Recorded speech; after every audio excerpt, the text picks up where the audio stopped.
Hello everyone.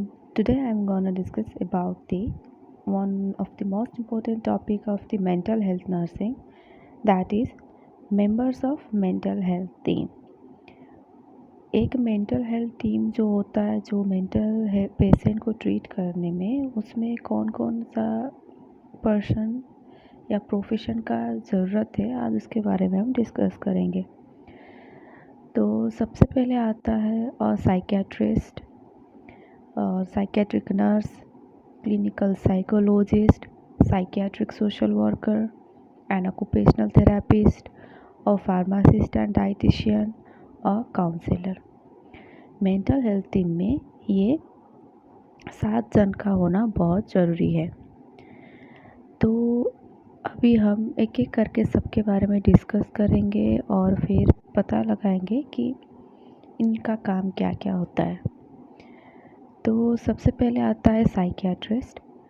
Psychiatrist is a medical doctor with a special training in psychiatry. He is accountable for the medical diagnosis and treatment of patient. आप हम सबको तो पता ही है, psychiatrist मतलब medical doctor है, जिसका मतलब स्पेशल ट्रेनिंग होता है साइकेट्री में, तो वो मतलब पेशेंट का डायग्नोसिस एंड ट्रीटमेंट करते हैं।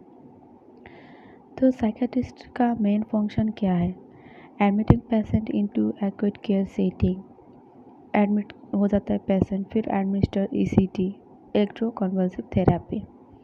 पेशेंट को जब ईसीटी चाहिए तो वो साइकियाट्रिस्ट ही देते हैं और कोई नहीं दे सकता। Conducting individual and family therapy, और पेशेंट का जो डायग्नोसिस है उसके अकॉर्डिंग कौन सा थेरेपी चाहिए, मतलब पेशेंट को भी इंडिविजुअली थेरेपी देते हैं प्लस फैमिली को भी थेरेपी देते हैं, क्योंकि पेशेंट तो 100% क्योर होने का चांस है, तो उसमें फैमिली का बहुत बड़ा रिस्पॉन्सिबल होते हैं, इसलिए दोनों को थेरेपी देना बहुत ज़रूरी है। फिर prescribing and monitoring psychopharmacological agents, और जो भी मेडिसिन है वो प्रिस्क्राइब करेंगे और फिर मॉनिटर करेंगे कि ये मेडिसिन से उसको कितना इफ़ेक्टिव हो रहा है कि नहीं, वो सब मॉनिटर करेंगे। फिर दूसरा आता है साइकेट्रिक नर्स और registered nurse with specialised training in the care and treatment of psychiatric patient. Obviously psychiatric nurse का क्या है कि वो पेशेंट का केयर करती है और जो भी मेडिसिन प्रिस्क्राइब किया उसको टाइम में देना और क्या क्या नीड्स है पेशेंट का वो फुलफिल करना। लेकिन हाँ, वो नर्स क्या होना चाहिए? रजिस्टर्ड नर्स होना चाहिए। अब फंक्शन का बात करें तो एडमिनिस्ट्रेटिंग एंड मॉनिटरिंग मेडिसिन्स, मैंने ऑलरेडी बताया था, जो भी डॉक्टर प्रिस्क्राइब करते हैं मेडिसिन्स वो सब मतलब एडमिनिस्टर करना। Teach patient and family, nurse का भी काम है कि वो एजुकेशन दे सकती हैं पेशेंट और फैमिली को। फिर take responsibility for patient records, obviously patient को जो जो मेडिकेशंस दिया गया, क्या क्या केयर दिया गया, वो सब क्या करना है, पेशेंट। तो जो भी रिस्पॉन्सिबिलिटी है नर्स का रिकॉर्ड करने का पेशेंट का, वो सब रिकॉर्ड करेंगे। और फिर assisting in numeral psychiatric and physical treatment, और साइकियाट्रिस्ट जो भी थेरेपी देंगे, जो भी केयर प्रोवाइड करेंगे, उसमें क्या करेंगे? नर्सेस हेल्प करेंगे। फिर आता है उसके बाद क्लिनिकल साइकोलॉजिस्ट।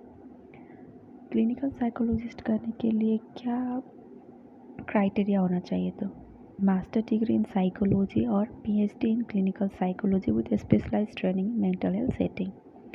साइकोलॉजी में मास्टर डिग्री होना चाहिए या फिर क्लिनिकल साइकोलॉजी में पीएचडी होना चाहिए, तब जाके वो क्लिनिकल साइकोलॉजिस्ट हो सकते हैं। तो उनका काम क्या है? He is accountable for psychological assessment, testing and treatment. तो उनका क्या काम है? जो भी असेसमेंट होता है, टेस्ट वगैरह होता है, वो सब किसका काम है? क्लिनिकल साइकोलॉजिस्ट का। फिर आता साइकियाट्रिक सोशल वर्कर, तो उसके लिए मास्टर डिग्री इन सोशल वर्क और PhD degree with specialised training in mental health setting. तो उनको सोशल वर्क में मास्टर डिग्री होना चाहिए या फिर पीएचडी डिग्री होना चाहिए with specialised training in mental health setting. और उनका काम क्या है? कंडक्ट ग्रुप थेरेपी सेशन, मतलब जैसे एक डायग्नोसिस का पेशेंट है बहुत सारे, तो उनको क्या करेंगे? सबको एक ग्रुप में रख के ग्रुप थेरेपी देंगे। फिर दूसरा है accountable for family case work and community placement of patient. फिर वो उनका काम क्या क्या है? फैमिली को मतलब असेस करेंगे, कम्युनिटी का भी। फिर उसके बाद पेशेंट का कहाँ पे रहना इम्पोर्टेंट है वो सब कौन देखेंगे? सोशल वर्कर, क्योंकि वो सोसाइटी में या फिर कम्युनिटी में वो क्या करेंगे? ऑब्जर्व करेंगे और फिर उसके बाद जो भी पेशेंट्स हैं वहाँ पे उनको डिक्टेट करके क्या करेंगे? उनको बहुत सारे थेरेपीज या फिर उनको रेफ़र करेंगे। फिर ऑक्यूपेशनल थेरेपिस्ट और एक्टिविटी थेरेपिस्ट, ये वर्ड से क्या पता लग रहा है कि accountable for recreational occupation and activity programme.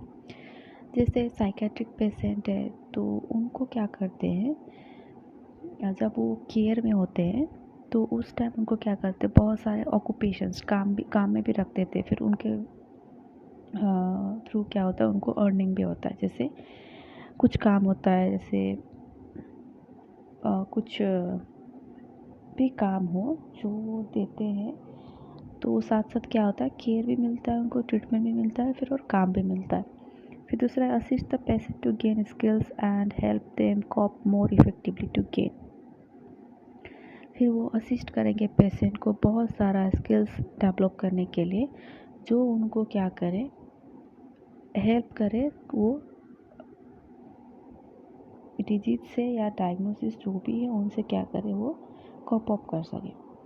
फिर आता है फार्मासिस्ट एंड अ डाइटिशियन।